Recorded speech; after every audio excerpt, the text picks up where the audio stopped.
I am a master's level social worker, and most of my work was actually in suicide prevention and intervention. I did that for over a decade.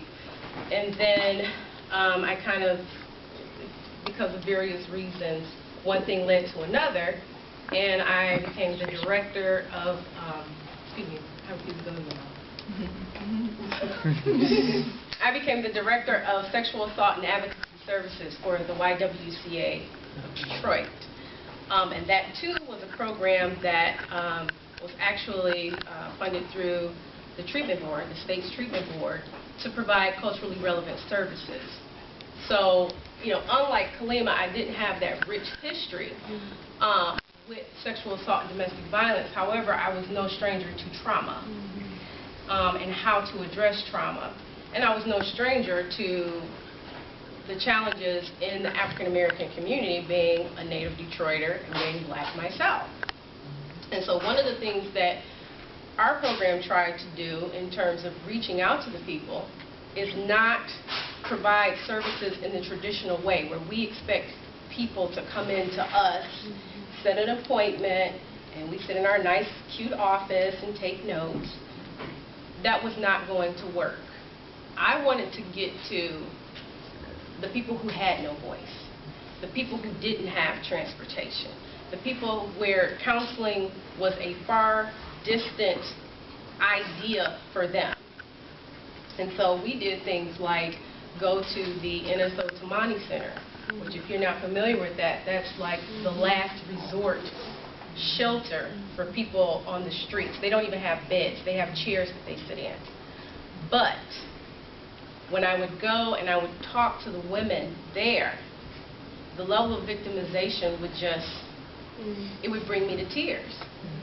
And I would always let them know that this was a loop, that I was not only helping them, but they were helping me stay grounded and understand the realities of some of the intersections: racism, sexism, unemployed, homelessness. So, you know, for them to then have to experience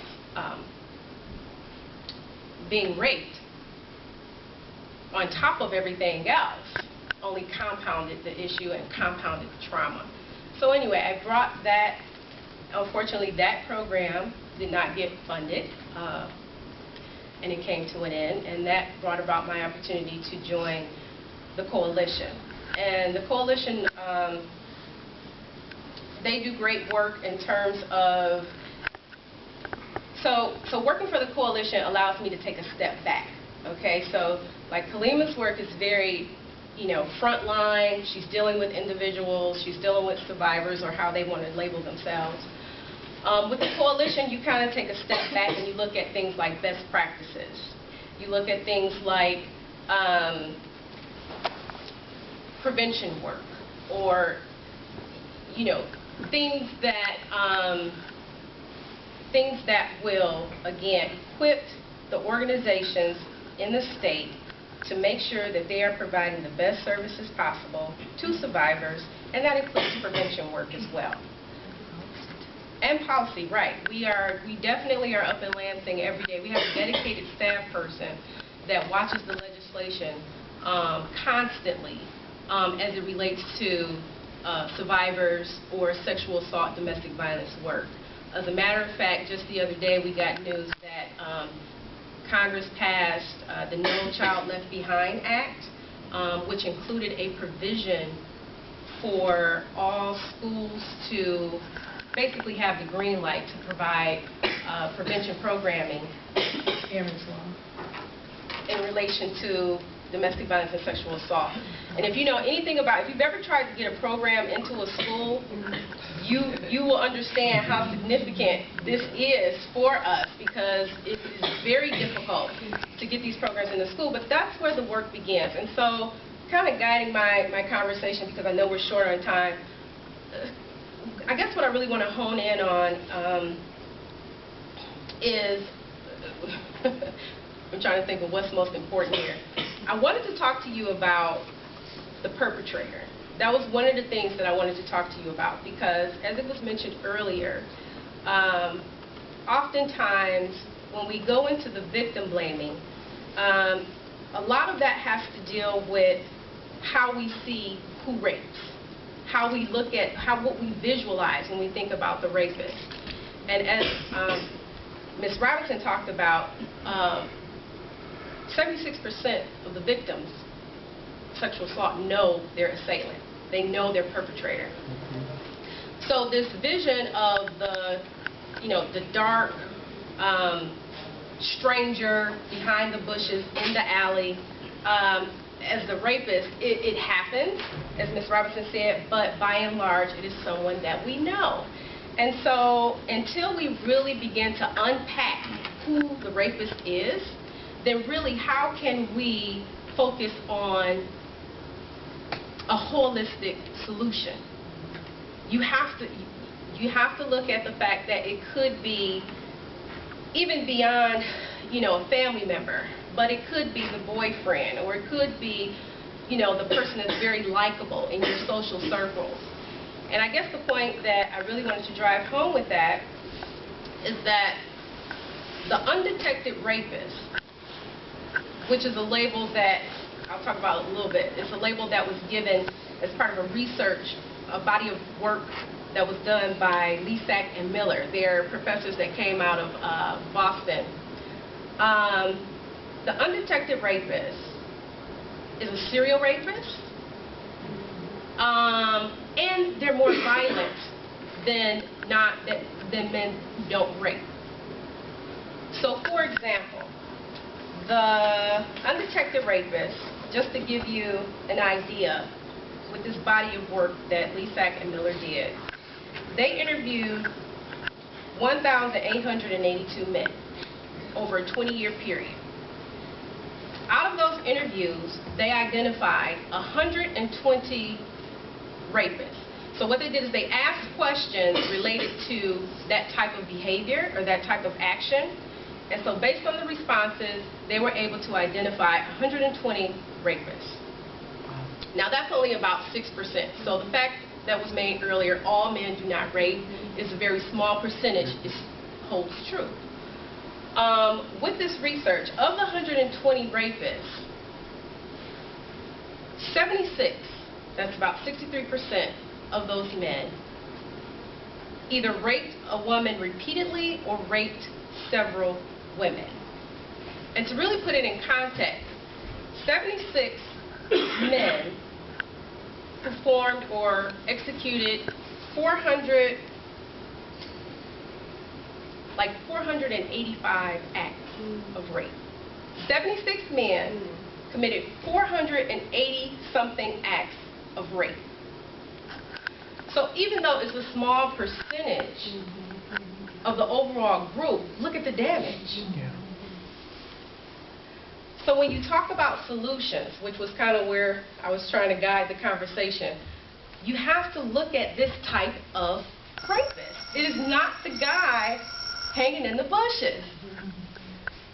So even when you're on your college campus, you need to really pay attention to how this type of rapist operates, right? And so, and again, I had my cute little PowerPoints here, but I'm trying to hurry up. This type of rapist targets their victim, grooms, increases the vulnerability, instills false trust, physically isolates, and then initiates the assault. So there is a process, ladies and men. There is a process. So, and who are they targeting? They're targeting people who want to fit in. They're targeting people that may be naive. They're targeting your vulnerabilities. They're going to figure it out. They're going to target you, and then they're going to groom you. They're going to be nice to you. They're not going to be mean. They're going to be nice. They're going to ask you perhaps out on a date or to visit with their social circle. And then also the statistic or the study shows that 80% of the rapes were committed with the woman being either intoxicated or drugged. So 80% of the time, this type of rapist is using some drug, or alcohol to incapacitate their victim. And I don't have enough time to really go into more detail, but I want you to just stop thinking of the rapist as this, like, dark, lurking in the bushes figure. Because by and large, it's not. And so when you do that, you miss the opportunity to hold the right person accountable and responsible for their actions. The other point that I wanted to make is that victim blaming. We talked about it in various forms from different perspectives, but I want you all to know that that is something, that's part of the good news, because that is something that you all can do as an individual. If you want to do something about the rape culture in terms of dismantling the rape culture, if you want to do something to help the survivor heal so that she feels believed, so that she feels supported, I'm just going to ask a rhetorical question. How many of you in your own circles, when you've heard a story about rape, when you've either on TV or with your friends, the first thing that comes to mind is, well, why was she there at that time? Or why did she have that on? And again, victim blaming has been described from various perspectives at this table, so you know what it is. And I don't expect anybody to raise their hand and admit to it.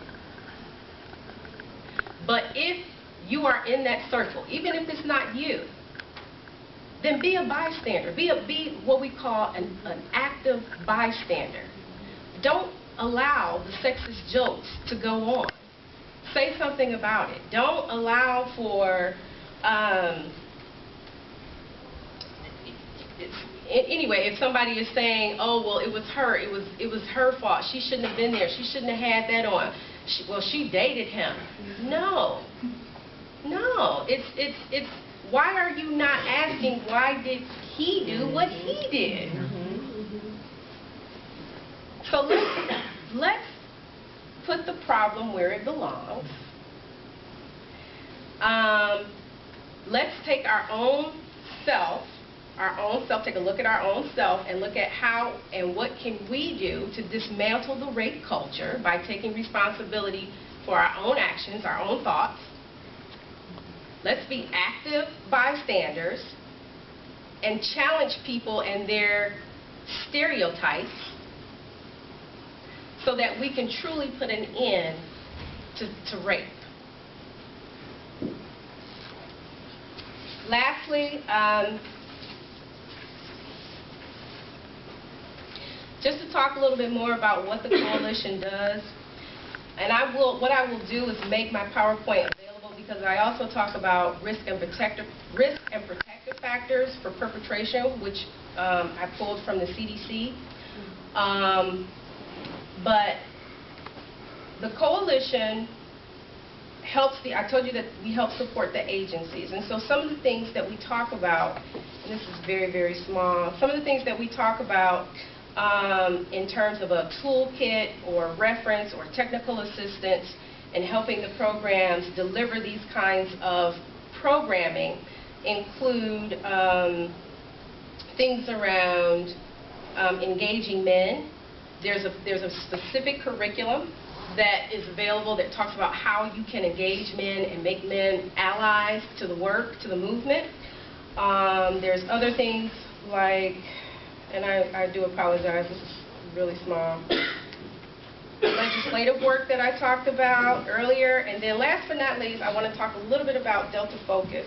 Delta Focus is funded by the CDC, and we have been charged with doing primary prevention. So how is primary prevention different than other prevention?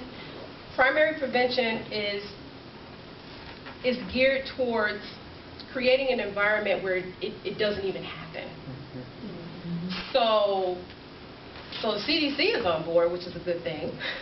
But their charge is looking at it through a health lens, because you can do it individual by individual, but that's going to take a really long time.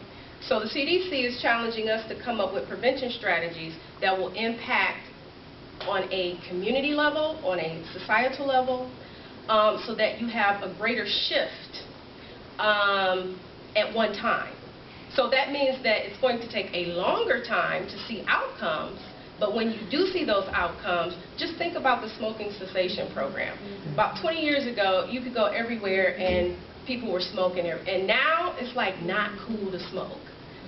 So that's the kind of impact we hope to have with this work that we're doing in Delta Focus, is to shift the paradigm so that sexual assault is no longer acceptable, it's no longer cool, it's no longer in existence.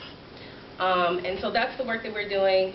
That's the work that the coalition does. And if any of you have any questions about the presentation or what the coalition does, you can look us up on the website, and you can call me, and I'll be more than happy to answer any questions. So, thank you.